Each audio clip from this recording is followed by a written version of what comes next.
Hello students, मैं doctor Ritu Mathur आज आपके साथ संक्रमण तत्वों की आयनन ऊर्जा डिस्कस करूंगी। आज के लेक्चर को हम 2-3 हिस्सों में बांट करके समझेंगे। सबसे पहले हमें ये मालूम होना चाहिए कि आयनन ऊर्जा क्या होती है। इसके अलावा पीरियोडिक टेबल में किसी ग्रुप या पीरियड में इसका क्या ट्रेंड रहता है, कुछ जनरल फैक्ट्स जो कि आयनन ऊर्जा से रिलेटेड हैं, और इसके बाद लास्ट में हम बात करेंगे अपवादों की, क्योंकि आप जानते हैं कि साइंस में हर चीज का कोई ना कोई अपवाद है। तो इस तरह से हम इसको 2-3 हिस्सों में बांट करके बात करेंगे। सबसे पहले मैं आपको ये बताऊं कि आयनन ऊर्जा क्या है। किसी गैसीय परमाणु की मूल अवस्था के बाह्यतम इलेक्ट्रॉन्स को नाभि से अनंत दूरी तक ले जाने के लिए आवश्यक ऊर्जा आयनन ऊर्जा कहलाती है। अगर हम किसी एटम से एक इलेक्ट्रॉन निकालते हैं तो उस एक इलेक्ट्रॉन निकालने के लिए आवश्यक ऊर्जा प्रथम आयनन ऊर्जा है। इसी तरह से जब हम दूसरा इलेक्ट्रॉन उसमें से निकालने का प्रयास करते हैं तो बचे हुए जो इलेक्ट्रॉन्स हैं उन पर नाभि का आकर्षण और अधिक हो जाता है, वो बहुत ज्यादा आकर्षण महसूस करते हैं। इसलिए दूसरे इलेक्ट्रॉन को निकालने के लिए हमें और अधिक ऊर्जा की आवश्यकता होगी और वह सेकेंड आयनन ऊर्जा कहलाती है। और इसी क्रम में अगर हम तीसरा इलेक्ट्रॉन निकालना चाहेंगे तो जो बचे हुए इलेक्ट्रॉन्स हैं उस एलिमेंट के, वो नाभि से और ज्यादा आकर्षण अनुभव करेंगे और थर्ड आयनन ऊर्जा और भी अधिक होगी। तो हम ये कह सकते हैं कि प्रथम, द्वितीय और तृतीय आयनन ऊर्जाओं में जो क्रम है वो बढ़ता हुआ क्रम आएगा, यानी फर्स्ट आईपी से या आयनन पोटेंशियल या आयनाइजेशन एनर्जी से सेकेंड आयनन ऊर्जा अधिक होगी और तृतीय आयनन ऊर्जा उससे भी अधिक होगी। अब हम बात करते हैं परमाणु त्रिज्या की, जिसको कि हम डिटेल में अपने पहले लेक्चर में डिस्कस कर चुके हैं। आपको ये ध्यान रखना होगा कि आयनन ऊर्जा और परमाणु त्रिज्या एक दूसरे की इनवर्सली प्रोपोर्शनल है। अर्थात जैसे जैसे परमाणु का साइज बढ़ता है आयनन ऊर्जा कम होती है, क्योंकि साइज बढ़ने पर बाह्यतम इलेक्ट्रॉन्स नाभि से दूर हो जाते हैं और हम उनको आसानी से रिमूव कर सकते हैं। इसी तरह अगर साइज छोटा है परमाणु का तो उसमें से इलेक्ट्रॉन निकालना डिफिकल्ट है, क्योंकि वह इलेक्ट्रॉन्स नाभि से अधिक आकर्षण से बंधे हुए हैं। इसलिए उस स्थिति में परमाणु में से इलेक्ट्रॉन मुश्किल से निकलेगा और हमें अधिक ऊर्जा देनी पड़ेगी और उसकी आयनन ऊर्जा अधिक होगी। अब हम सबसे पहले 3D सीरीज की बात करते हैं। यहाँ मैंने 3D सीरीज लिखी है: scandium, titanium, vanadium, chromium, manganese, iron, cobalt, निकल, कॉपर और जिंक। हमें ध्यान करना होगा कि इन एलिमेंट्स में आकार या साइज का क्या ट्रेंड रहता है। तो आप ध्यान करिए कि स्कैंडियम से मैग्नीज तक जाने पर हमारा 3D एलिमेंट्स का जो साइज है वो क्या होता है, कम होता है। जब साइज घटता है तो आयनन ऊर्जा बढ़नी चाहिए और वास्तव में ऐसा ही होता है, यानी स्कैंडियम से मैग्नीज तक साइज घटा, आयनन ऊर्जा बढ़ी। इसके बाद में आयरन, कोबाल्ट और निकल आता है। उससे पहले मैं आपको ये बता दूं कि यहाँ पर Z इफेक्टिव यानी कि प्रभावी नाभिकीय आवेश का मान परिरक्षण प्रभाव से ज्यादा होता है और इसीलिए साइज घटता है। अब हम आगे बात करते हैं आयरन, कोबाल्ट और निकल की। जब हमने परमाणु आकार और आयनिक आकार बढ़ा था तो बताया था कि इन एलिमेंट्स में प्रभावी नाभिकीय आवेश और स्क्रीनिंग इफेक्ट यानी कि परिरक्षण प्रभाव लगभग बराबर होता है। इसलिए इन एलिमेंट्स में साइज लगभग स्थिर रहता है और क्योंकि साइज लगभग स्थिर है तो आयनन ऊर्जा भी लगभग स्थिर ही रहेगी और वास्तव में ऐसा ही होता है। अब हम आगे आते हैं कॉपर और जिंक पर। जैसा कि मैंने आपको पहले अपने पिछले वीडियो में बताया था कि कॉपर और जिंक में साइज अचानक से बढ़ जाता है। कारण क्या है? कारण यह है कि यहाँ पर 3D10 विन्यास आ जाता है। 3D10 विन्यास होने से इसका जो परिरक्षण प्रभाव है वो बहुत अधिक हो जाता है, जो डी इलेक्ट्रॉन्स का परिरक्षण अधिक हो जाता है और वो प्रभावी नाभिकीय आवेश जो नाभि का आकर्षण बाहर के इलेक्ट्रॉन्स पर है उनसे बहुत ज्यादा हो जाता है, तो यहाँ साइज बढ़ता है। तो अगर साइज बढ़ता है तो हमारे हिसाब से आयनन ऊर्जा घटनी चाहिए, लेकिन यहाँ पर आयनन ऊर्जा बजाय घटने के क्या होती है, बढ़ जाती है। तो यहाँ पर ये एक ट्विस्ट है जिसे कि आपको ध्यान करना है, यानी कि अब ये अपने नॉर्मल ट्रेंड से डेविएट कर गया। कारण क्या है इसका? यहाँ कॉपर और जिंक दोनों ही स्थितियों में 3d10 विन्यास है। जब 3d10 विन्यास आ गया यहाँ तो उसका स्थायित्व बहुत अधिक होगा और वो ये नहीं चाहेगा कि उसमें से और इलेक्ट्रॉन निकले, तो इसलिए वो और इलेक्ट्रॉन के निकलने का विरोध करेगा। यानी कि अगर हम एक इलेक्ट्रॉन निकालना चाहते हैं तो हमें बहुत अधिक ऊर्जा देनी पड़ेगी, इसलिए इसका आयनन ऊर्जा कैसी होती है, ज्यादा होती है, जबकि हमारे हिसाब से साइज बड़ा होने की वजह से ये कम होनी चाहिए थी। तो आप इस बात का ध्यान रखिए। मैं साथ में ये बता दूं कि ये 12th ग्रुप है पीरियोडिक टेबल का और जिंक के नीचे कैडमियम आता है और कैडमियम के नीचे मर्करी आता है। तो जिंक के समान ही हमें इसकी भी व्याख्या देनी है, यानी कि जब हम 4d सीरीज और 5d सीरीज की बात करें तो सेम डिस्क्रिप्शन हमारा कैडमियम और मर्करी के लिए भी आएगा, जैसा कि अभी अभी हमने जिंक के केस में पढ़ा है। तो ये हो गई ट्रेंड की बात एक पीरियड में जबकि हम लेफ्ट से राइट की तरफ चलते हैं।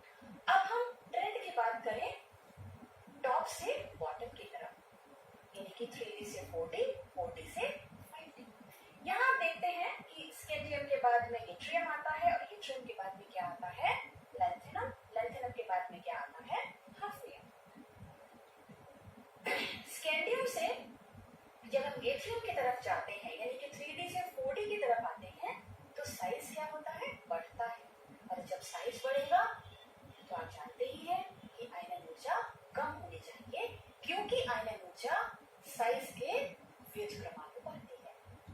तो यहाँ कोई प्रॉब्लम नहीं है। प्रॉब्लम कहाँ आती है, जब हम 3d से 4d पर आते हैं, सॉरी 4d से 5d पर आते हैं।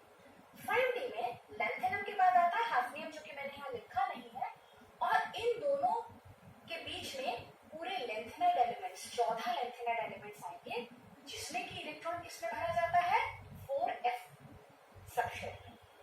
तो यहाँ क्या है कि जब हम 4d से 5d तक आते हैं तो साइज जो है वो लगभग बराबर होता है, यानी कि हम ये एक्सपेक्ट करते हैं कि साइज बढ़ना चाहिए था 5d में, लेकिन इस सीरीज में जो साइज है वो लगभग किसके बराबर होगा, अपने से ऊपर वाली 4d सीरीज के बराबर। कारण क्या है कि यहाँ पर बीच में लैंथेनाइड एलिमेंट्स आ गए और उनकी वजह से लैंथेनाइड कॉन्ट्रैक्शन हो गया। लैंथेनाइड कॉन्ट्रैक्शन क्या होता है ये मैं आपको अपने किसी अगले लेक्चर में एक्सप्लेन करूंगी। और उस लैंथेनाइड कॉन्ट्रैक्शन की वजह से जितना साइज बढ़ना चाहिए था वो नहीं बढ़ा, कम रहा, और किसके बराबर हो गया, लगभग 4d के बराबर। This is 3d, this is 4d, this is 5d। तो ये दोनों का साइज लगभग बराबर है। यहाँ पर Z इफेक्टिव जो है वो परिरक्षण प्रभाव से बहुत अधिक हो गया। साइज क्योंकि बराबर है, यानी जितना बढ़ना चाहिए था उसके मुकाबले में कैसा है, कम है। हम इसको ऐसे देखेंगे कि साइज होना तो बहुत ज्यादा चाहिए था, लेकिन लैंथेनाइड कॉन्ट्रैक्शन की वजह से साइज कैसा हो गया, कम हो गया। और क्योंकि साइज कम हो गया इसलिए इसका जो आयनन ऊर्जा है वो बहुत अधिक होगी।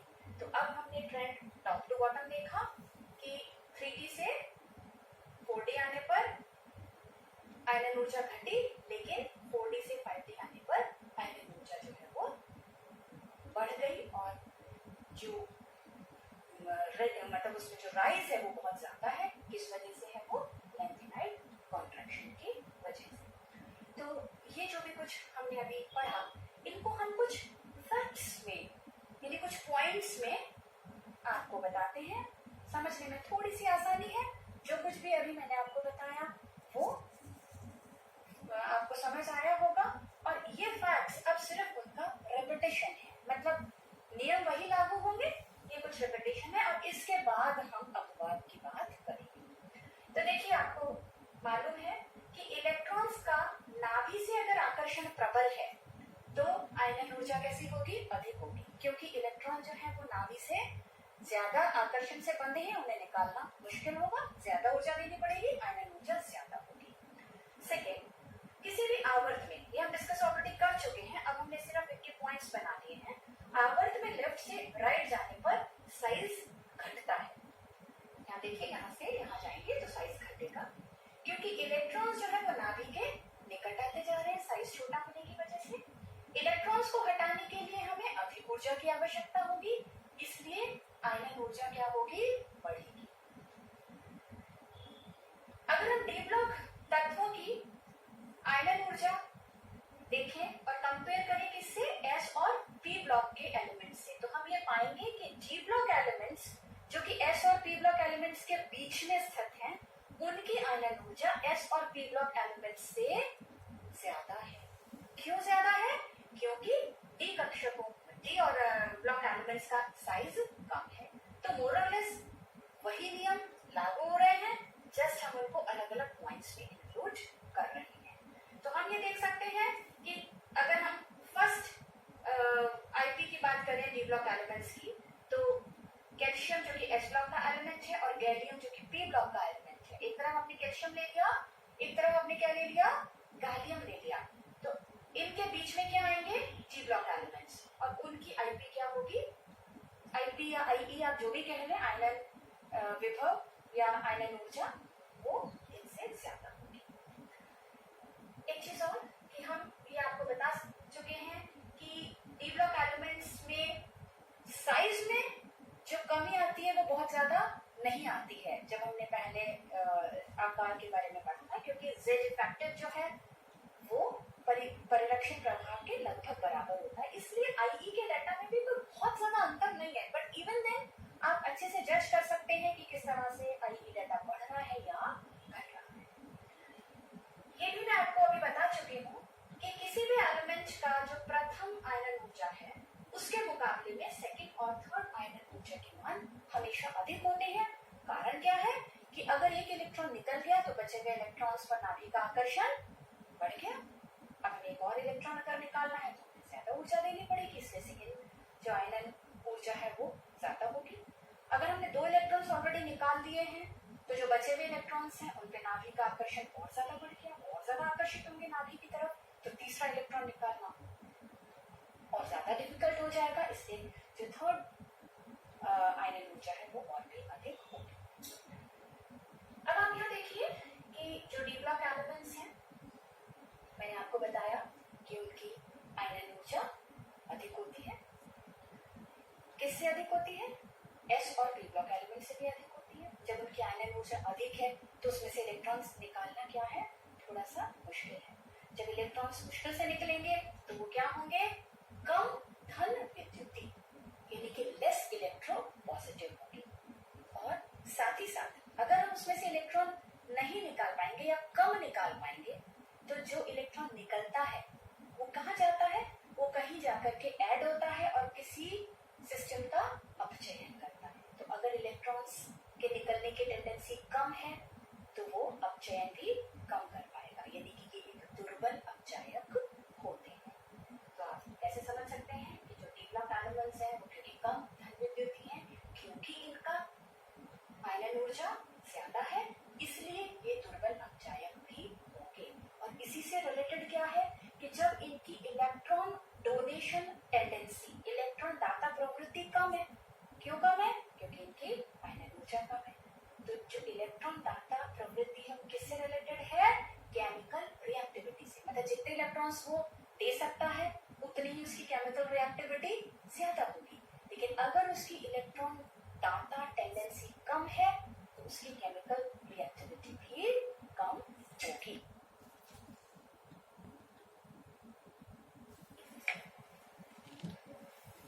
अब हम बात करते हैं आयनन ऊर्जा में अपवाद की। यहाँ आपको एक चार्ट दिख रहा है जिसमें कि 3D सीरीज, जो फर्स्ट ट्रांजिशन सीरीज है, उसके प्रथम, द्वितीय और तृतीय आयनन विभवों के मान हैं।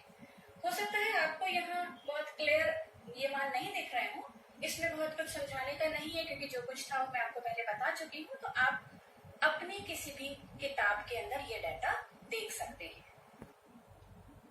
जहां तक अपवाद की बात है, आप इस चार्ट में ये देखेंगे कि जब हम सेकेंड आईपी की बात करते हैं या आईई की बात करते हैं, आयनन विभव या आयनन ऊर्जा की, तो उसमें आप देखिए कि क्रोमियम का जो सेकेंड आयनन ऊर्जा है, मैं यहाँ आपको दिखाती हूँ, जो कि 1592 किलो जूल्स पर मोल है, वो वेनेडियम और मैंगनीज के आयनन ऊर्जाओं से बहुत अधिक है। और इसका कारण क्या है? क्रोमियम का इलेक्ट्रॉनिक विन्यास 3d5,4s1 है। तो जब हम इसमें से एक इलेक्ट्रॉन निकालते हैं, यानी कि प्रथम आयनन ऊर्जा जो कि 653 है, तो वो एक इलेक्ट्रॉन 4s में से निकल जाता है, आसानी से निकल जाता है, क्योंकि 4s में से एक इलेक्ट्रॉन निकलने के बाद जो क्रोमियम का आयन बचेगा उसका विन्यास रहेगा 3d5। तो प्रथम आयनन ऊर्जा में कोई प्रॉब्लम नहीं है। लेकिन अब अगर हम एक और इलेक्ट्रॉन इसमें से निकालना चाहेंगे, तो अब हमारे पास विन्यास जो है वो क्रोमियम का रह गया है 3d5। 3d5 में से एक इलेक्ट्रॉन निकालना बहुत मुश्किल है, कारण कि अब इसको हाफ फील्ड स्थायित्व मिल गया है, तो ये नहीं चाहेगा एक और इलेक्ट्रॉन निकालना, ये अपनी इसी स्थायी अवस्था में ही रहना चाहेगा। इसलिए एक और इलेक्ट्रॉन निकालना, यानी कि सेकेंड जो आयनन ऊर्जा का मान है, वो बहुत अधिक होता है बनस्पत किसके? वेनेडियम और मैंगनीज के। तो यहाँ हमें हाफ फील्ड स्थायित्व की वजह से ये अपवाद मिल रहा है। एग्जैक्टली इसी तरह से अगर हम कॉपर की बात करें, कॉपर का इलेक्ट्रॉनिक विन्यास है 3d10,4s1। एग्जैक्टली वही फैक्ट यहाँ पर भी लागू होगा कि 3d10,4s1 होने की स्थिति में जो प्रथम आयनन ऊर्जा है उसमें कोई प्रॉब्लम नहीं है, वो कम रहेगी, क्योंकि एक इलेक्ट्रॉन 4s से निकलेगा, आसानी से निकल जाएगा, उसके बाद में इसको d10 विन्यास मिलेगा। यानी कि कॉपर का जो प्रथम आयनन ऊर्जा है वो 745 है, लेकिन जब हम इसमें से एक और इलेक्ट्रॉन निकालना चाहते हैं, तो जो बचा हुआ इलेक्ट्रॉनिक विन्यास है वो है 3d10, जो कि फुल फील्ड अवस्था है, बहुत स्थायी है। इसलिए अब एक और इलेक्ट्रॉन निकालना, यानी कि जो सेकेंड आयनन ऊर्जा है वो बहुत ज्यादा होगी, जो कि आप देख रहे हैं ये 1958 किलो जूल्स पर मोल है, बजाय निकेल और जिंक के, जो कि आपको यहाँ डाटा दिख रहा है 1752 और 1734। तो कॉपर और क्रोमियम ये दोनों यहाँ पर अपवाद की तरह से आएंगे, और जब तक हम अपवाद ना पढ़ें तो हमारा कोई भी जो डिस्क्रिप्शन है वो कंप्लीट नहीं होता। और इसी के साथ हमारा डी ब्लॉक एलिमेंट्स की आयनन ऊर्जा का टॉपिक खत्म हुआ, और नेक्स्ट हम फिर किसी नए टॉपिक के साथ आपसे मिलते हैं। Thank you.